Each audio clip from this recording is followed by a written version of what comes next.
सूत्रों के माने तो एसआईटी की रिपोर्ट में चंपत राय पर कई गंभीर आरोप लगाए गए हैं। चंपत राय ने निगरानी दूसरों के हाथ में छोड़ी।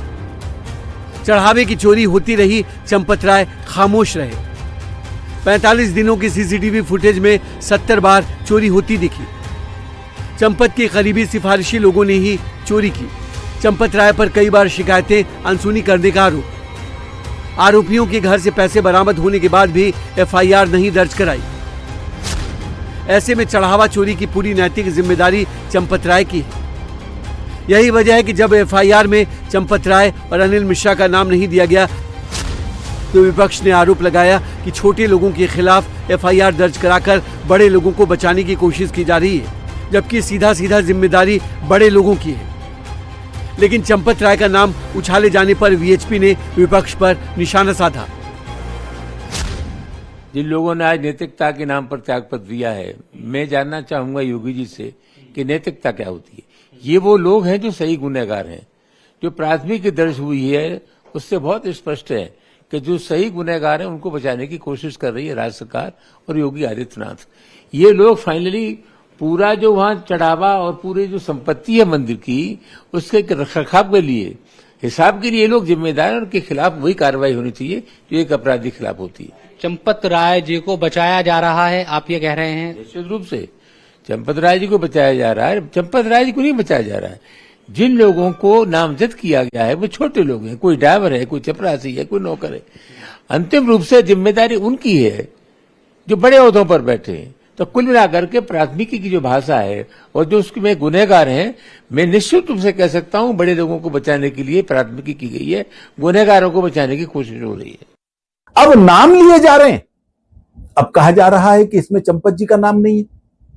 अरे भाई, अभी तो आरोपियों का नाम सामने आया है। एसआईटी की जांच अभी पूरी नहीं हो गई है। क्या आप प्रभावित करना चाहते हैं कि इनका नाम भी लाया जाए, उनका नाम भी लाया जाए?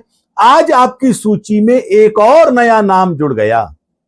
मुझे लगता है ये लोग अपनी विश्वसनीयता समाप्त कर रहे हैं। आप किसी का भी नाम ले दें और एसआईटी उसका नाम ले ले या पुलिस उसके ऊपर एफआईआर दर्ज कर दे, यह संभव नहीं है। आप प्रजातंत्र में जी रहे हैं। यह संभव नहीं है कि आप जिसका भी नाम लेंगे उसको फांसी के फंदे पर चढ़ा दिया जाएगा। भारतीय संविधान, भारत की न्यायपालिका और भारत का यह सारा तंत्र आपके इशारे पर काम नहीं करता, जिनका इतिहास हमेशा से संविधान के साथ और न्याय के साथ खिलवाड़ करना है, जिनका इतिहास आस्थाओं के साथ खिलवाड़ करने का है। दरअसल एसआईटी ने अपनी रिपोर्ट में कहा है कि चंपत राय और अनिल मिश्रा ने अपने करीबी लोगों को बिना जांच पड़ताल के मंदिर में नौकरी पर रखवाया।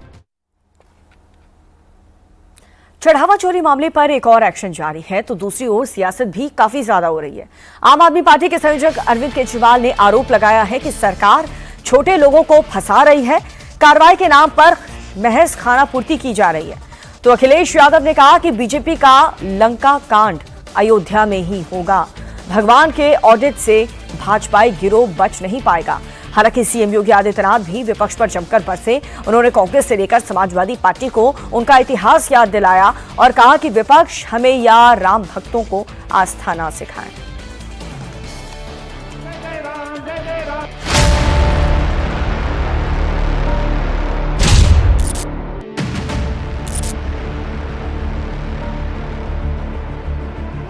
चढ़ावा चोरी पर बवाल, विपक्ष उठा रहा सवाल। छोटे छोटे लोगों को पकड़ने से कुछ नहीं होगा, बड़े लोगों पे कार्रवाई होनी चाहिए। जो बड़े बड़े नाम इसके अंदर शामिल हैं, तभी लोगों के को थोड़ा सा सुकून मिले। चढ़ावा के कस्टोडियन थे, उन पर तो न एफआईआर हुई है, न उन पर कोई अभी कार्रवाई हुई है। राम भक्तों की आस्था से खिलवाड़, एक एक का होगा हिसाब। ये जो लोग आज आक्षेप कर रहे हैं, उठाने का कुत्सित प्रयास कर रहे हैं, इनकी मनसा अच्छी नहीं है। ये वे लोग हैं जो भगवान राम को नकार चुके थे। राम के नाम पर चोरी, दुखी है बागेश्वर धाम सरकार। राम मंदिर के दान पात्र में लाखों लोगों की श्रद्धा चोरी हुई, करोड़ों लोगों का भरोसा चोरी हुआ। राम को दिए हुए दान को जो चोरी करेगा, पक्का है वो सरकारी दंड तो पाएगा ही, भगवान का महादंड पाएगा। चढ़ावा चोरी का मुद्दा जब से सामने आया है, विपक्ष लगातार सरकार पर हमलावर है। कोई एक भी मौका नहीं छोड़ना चाहता। कांग्रेस सवाल कर रही है, समाजवादी पार्टी आरोप लगा रही है, आम आदमी पार्टी भी सरकार को घेरने में लगी है। और घेरे भी क्यों नहीं, जब अगले ही साल यूपी में विधानसभा चुनाव होने हैं। ऐसे में विरोधी दलों को इसमें मौका दिख रहा है। सबको भगवान राम याद आ रहे हैं और तमाम विपक्षी नेता सवाल उठा रहे हैं। बड़े पैमाने पर लूट हुई है।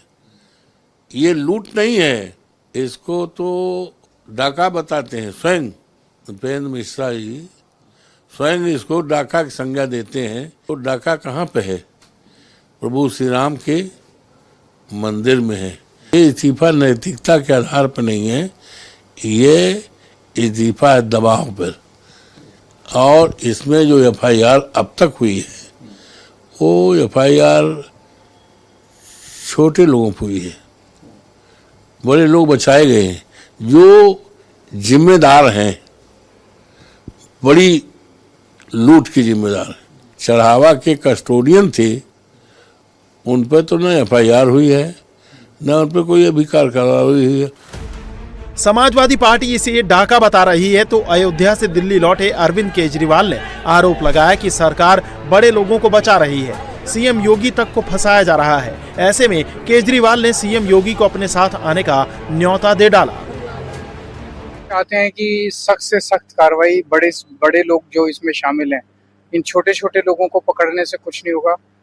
बड़े लोगों पे कार्रवाई होनी चाहिए, जो बड़े बड़े नाम इसके अंदर शामिल हैं, तभी लोगों के को थोड़ा सा सुकून मिले। इस्तीफा देने से काम नहीं चलेगा, उनके ऊपर कार्रवाई होनी चाहिए। जो भी जिन लोगों ने भी चोरी की उनके ऊपर कार्रवाई होनी चाहिए। मैं योगी जी को कहना चाहता हूं कि जो चंदा चोर हैं वो योगी जी के खिलाफ भी षड्यंत्र रच रहे हैं।